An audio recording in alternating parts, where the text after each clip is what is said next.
Le combat continue pour Laurie Delhostal qui affronte un cancer du sein depuis le mois d'octobre dernier, comme elle l'a annoncé, quelques semaines plus tard sur son compte Instagram.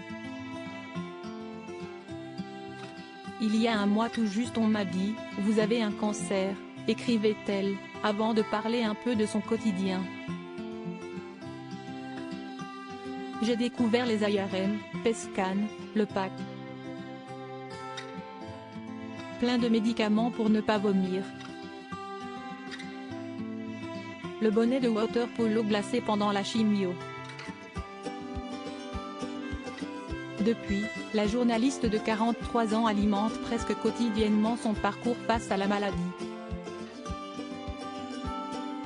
Mère d'une petite fille prénommée Anne-Rose, 7 ans, qu'elle a eue avec l'ancien rugbyman Pierre Rabadan, la journaliste, qui officie notamment sur France Info, a déjà franchi plusieurs étapes dans son processus médical. Après 4 mois de chimio, j'attaque aujourd'hui ma première semaine sans aller à l'hôpital.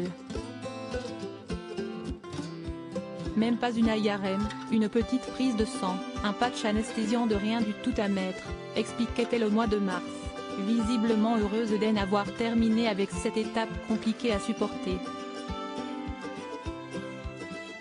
Depuis, elle a pu reprendre une vie à peu près normale, même si tout n'est pas simple, comme elle vient de l'indiquer ce 3 avril sur Instagram.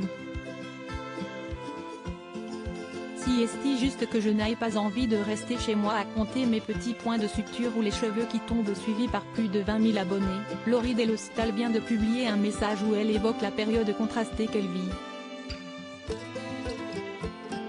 Je n'ai pas l'air sur la photo, mais suis un peu gênée, parce qu'arrêtant jamais de travailler notamment, j'ai parfois l'impression malgré moi de glorifier une histoire de superwoman qui n'existe pas.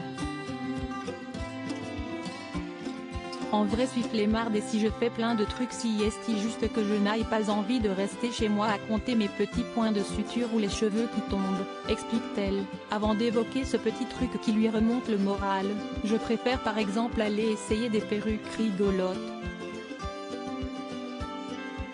Sur la photo, on peut la voir avec un bandana autour de la tête et de beaux cheveux blonds qui en sortent.